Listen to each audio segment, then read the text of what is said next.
নামাজের সেজদায় ঝিমানি আসলে কি ওযু ভেঙে যাবে? নামাজের সেজদায় হালকা ঘুম আসলে, পরে হুঁশ আসলে নামাজ চালিয়ে যাবে, নাকি পুনরায় ওযু করে নামাজ পড়তে হবে?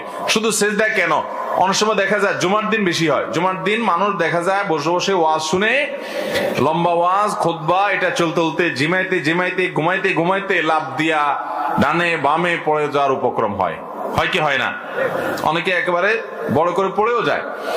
তো এরকম নামাজের মধ্যে কিংবা নামাজের বাইরে মসজিদে বসা অবস্থা যদি আপনার ঘুম আসে, তাহলে এই ঘুমের কারণে যদি আপনি পড়ে যান তাহলে ওযু ভেঙে যাবে। ধরুন আপনি বসা ছিলেন, পড়ে গেছেন, সেজদায় ছিলেন, ঘুমে আপনি একদম পড়ে গেছেন। আর যদি ঝিমাইতে ঝিমাইতে আপনি কাত হয়েছেন, এদিকে ঝুলছেন ওদিকে ডুলছেন, তাহলে এর কারণে কি হবে না? ওযু ভাঙবে।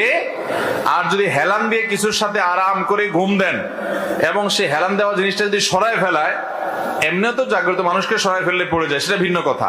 জাগ্রত মানুষ তো কিছুটা টের পেয়ে যায়, কিন্তু ঘুম এত গভীর হয়েছে যেটা সরালে আপনি পড়ে যাবে, তাহলে সেক্ষেত্রে ঘুম ওযু ভঙ্গ হয়ে যাবে এবং যার কারণে নামাজ আপনার পড়তে হবে পুনরায় ওযু করে।